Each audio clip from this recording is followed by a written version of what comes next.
नमस्कार। मैं हूं जम्मू आनंद। करता हूं सीधी बात।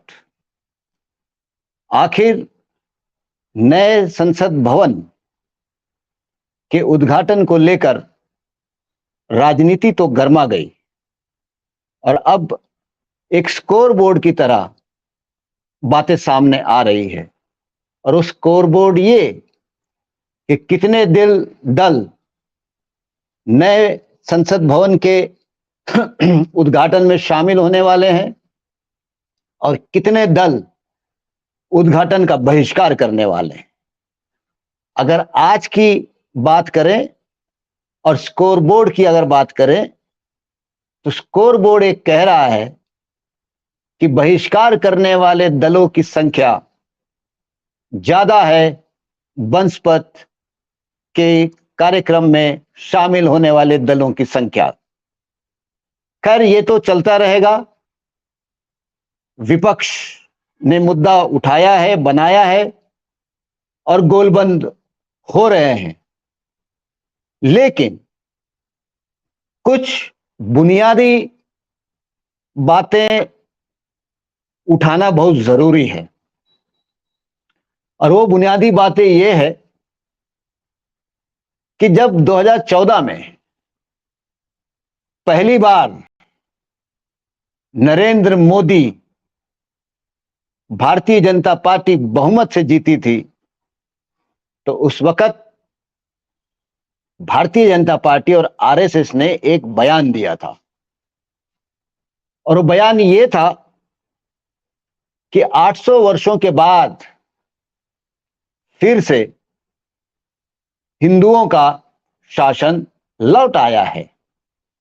इसका मतलब यह है कि 15 अगस्त 1947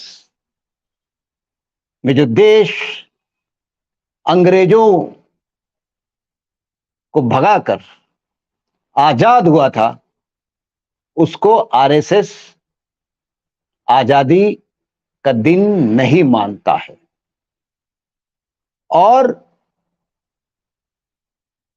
वर्ष 2014 में भारतीय जनता पार्टी की अगर सरकार बनी तो वो पार्टी की सरकार नहीं थी। आरएसएस और बीजेपी की मानो तो वो इस देश के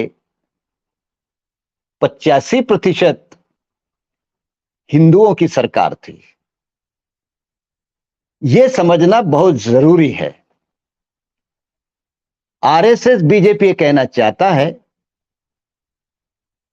कि सही मायने में अगर देश आजाद हुआ है तो वर्ष 2014 में हुआ है,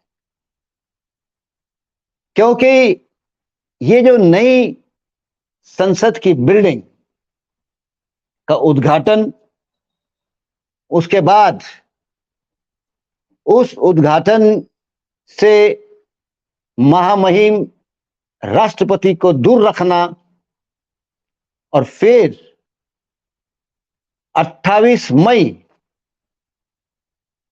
का दिन को चयन करना, इसमें कोई एक सूत्र छुपा हुआ है और शायद एक ऐसा सूत्र है जो आरएसएस की विचारों से, आरएसएस की समझ से जुड़ता है या मिलता है या उसके अनुरूप है।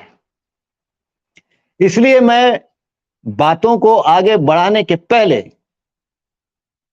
यह सवाल खड़ा करना चाहता हूं कि क्या आरएसएस और बीजेपी को 15 अगस्त और 26 जनवरी 1950 जब इस देश ने डॉक्टर बाबा साहब अंबेडकर के नेतृत्व में बने हुए संविधान को लागू किया था, क्या बीजेपी और आरएसएस को वो मंजूर नहीं है? ये सवाल मैं दर्शकों के लिए भी खड़ा करना चाहता हूं और बीजेपी और आरएसएस के लिए भी खड़ा करना चाहता हूं, क्योंकि 2023 में अगर नए संसद भवन का उद्घाटन हो रहा है तो सारा संदर्भ बदल चुका है। संदर्भ नंबर 1, जब देश 15 अगस्त 1947 को आजाद हुआ, तब वर्तमान संसद भवन बना हुआ था। शायद 1927 में वो बना हुआ था, और उस वक्त आजाद भारत का कोई संविधान नहीं था। इसलिए जो राजदंड था की बात आई तो एक पुराने हुक्मरानों से नए आजाद देश के प्रधानमंत्री, पहले प्रधानमंत्री को वो हस्तांतरण करने की बात थी। लेकिन जब 2023 का अगर सवाल है तो संदर्भ ये है कि देश को आजाद होके 75 साल हो चुके हैं, और दूसरा संदर्भ ये है कि इस देश के अंदर एक संविधान कायम है, और जिस संविधान की बुनियाद लोकशाही, धर्मनिरपेक्षता और सामाजिक न्याय है। और जब आजाद हिंदुस्तान में संसद की नई बिल्डिंग का उद्घाटन अगर हो तो तब क्या उस बिल्डिंग का उद्घाटन देश के संविधान के अनुरूप होगा या नहीं होगा? और दूसरा, क्या आजाद हिंदुस्तान में नए संसद भवन का उद्घाटन होगा तो राजदंड कौन किसके हाथ में देगा? और यहीं पर वो सारे सवाल जो मैंने उठाए हैं, वो सवाल आरएसएस के विचारधारा के गर्भ से जुड़े हुए सवाल हैं। इसलिए मैंने ये कहा है कि आरएसएस को भारतीय संविधान मंजूर नहीं है, आरएसएस को इस देश का संविधान मंजूर नहीं है। ये मैं इसलिए कह रहा हूं और बहुत जिम्मेदारी से कह रहा हूं क्योंकि आज के तारीख में इस देश का संविधान है, और संविधान ने हमारे संसद को, पार्लियामेंट को किस तरीके से परिभाषित किया है वो मैं महाराष्ट्र के दर्शकों के लिए पढ़ना चाहता हूं। अर्थात किताब मेरे हाथ में जो है वो अंग्रेजी में है, हम लोग उसको समझ लेंगे। ये जो विषय है संसद, पार्लियामेंट, ये चैप्टर अध्याय 2 और कलम 79 से जुड़ा हुआ है, जिसमें कॉन्स्टिट्यूशन ऑफ पार्लियामेंट मतलब संसद जो है वो, उसका अस्तित्व जो है वो कैसे आता है।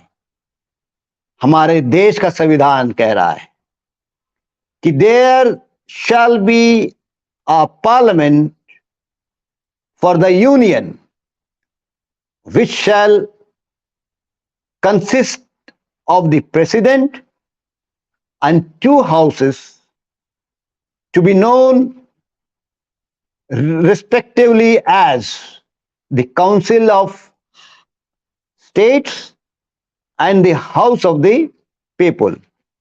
मतलब हमारे संविधान ने पार्लियामेंट के अस्तित्व को परिभाषित किया है, और उसके अनुसार यह कहा है कि संसद का मतलब महामहिम राष्ट्रपति और 2 जो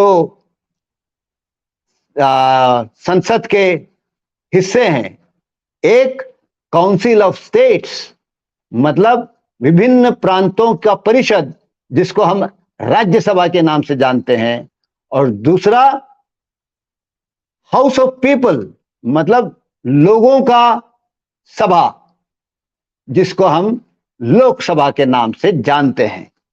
इसका मतलब 1947 के पहले भारतीय संसद को अंग्रेजों ने परिभाषित नहीं किया था, क्योंकि उस समय वो देश आजाद नहीं था। इसके लिए आजाद देश में आजाद संविधान नहीं था। लेकिन जब आजादी के 75 साल बाद अगर संसद भवन का उद्घाटन हो रहा हो, भले वो नया भवन क्यों ना हो, तब तो वो भवन आजाद देश में अगर संविधान के अनुरूप अगर नहीं हो रहा हो, तो इसका मायने क्या है? इसके मायने ये है कि वर्तमान भारतीय जनता पार्टी की सरकार, इसके मायने ये है कि मोदी सरकार, इसके मायने ये है कि भारतीय जनता पार्टी की जो वैचारिक उसकी जो संस्था है, राष्ट्रीय स्वयंसेवक संघ, उसको ना ही 1947 में देश आजाद हुआ यह मान्य है, और ना ही 26 जनवरी 1950 को जो संविधान को स्वीकार किया गया और लागू किया गया, वो मान्य नहीं है। और जब ये दोनों मान्य नहीं है, तो फिर वो जो बयान है, उस बयान की वो बयान ये पुष्टि करता है कि उन 2014 में 800 वर्ष बाद हिंदू शासन आया है। इसलिए ये जो पूरा मसला महज यहां तक नहीं है कि महामहिम राष्ट्रपति के हाथों से एक महिला राष्ट्रपति, एक आदिवासी राष्ट्रपति के हाथों से क्यों नहीं किया जा रहा है। ये बात जितनी सही है, उतनी ही ये ऊपरी सतह की बात है, और निचली सतह की बात वो बेसिकली वैचारिक है। और उस वैचारिक बात में जो छिपी हुई बात है, वो ये है कि आरएसएस के अनुसार 2014 में 800 वर्षों के बाद जो है हिंदुओं का शासन आया है। ये खतरनाक बात है। और 28 मई इसीलिए चुना गया, सावरकर के जन्मदिन के अवसर पर, जिस सावरकर को भारत एक धर्मनिरपेक्ष भारत मंजूर नहीं था, जिस सावरकर को हिंदू और मुसलमान दोनों बराबर और सह अस्तित्व मंजूर नहीं था, और जिस सावरकर को ये संविधान डॉक्टर बाबा साहब अंबेडकर के नेतृत्व में निर्माण हुआ संविधान जो है मान्य नहीं था, इसलिए वो 28 भी है। इसीलिए नए संसद भवन का उद्घाटन राष्ट्रपति के हाथों से नहीं किया जा रहा है, और राजदंड जो है वो माननीय प्रधानमंत्री प्रधान सेवक अपने हाथों से उस स्पीकर को देने जा रहे हैं। इसका मतलब यह है कि 800 साल बाद हिंदुओं का शासन आया है, और हिंदुओं के शासन आने के बाद ये नई संसद भवन है, और इसलिए हिंदुओं के शासन का मुखिया और राजदंड संसद के लोकसभा के स्पीकर को देने जा रहे हैं। ये एक बहुत ही खतरनाक बात है। जो प्रधानमंत्री इस देश के संविधान के ऊपर हाथ रख के शपथ लेता है, जो सरकार इस देश के संविधान के ऊपर हाथ रख के शपथ लेती है, वही सरकार अपने विचारधारा आरएसएस की विचारधारा के चलते इसी संविधान को एक प्रकार से नामंजूर करने की हरकत करने जा रही है। यह ज्यादा खतरनाक बात है। इस देश के अंदर हिंदू, मुस्लिम, सिख, ईसाई, बौद्ध, दलित सब आपस में भाई भाई। भारत के 4 सिपाही, हिंदू, मुस्लिम, सिख, ईसाई, ये जो परंपरा है और ये जो संविधान ने कहा है कि ये देश बगीचा है, किसी एक फूल के रंग से ये देश पहचाना नहीं जाएगा। गंगा जमुनी की जो तहजीब है वो इस देश की सांस्कृतिक परंपरा रहेगी। इसको छेद देने का काम इस देश का प्रधानमंत्री कर रहा है, जो कि बहुत ही निंदनीय है, शर्मनाक है। सत्ता में रहकर इस देश के संविधान को नकारने की हिम्मत इस देश का प्रधानमंत्री कर रहा है, जो कि आजादी के 75 साल बाद एक शर्मनाक घटना है। और विपक्ष ने अगर इसका बहिष्कार किया है, मुझे लगता है सही किया है। देश की जनता को भी इन बातों को समझना होगा। देश की जनता को चौकन्ना रहना होगा कि उनके नजरों के सामने उन्हीं के वोटों से जीती हुई सरकार डॉक्टर बाबा साहब अंबेडकर के संविधान को खुल्लम खुल्ला अस्वीकार कर रही है, जो बर्दाश्त से काबिल नहीं है। आज के लिए बस इतना ही। कल फिर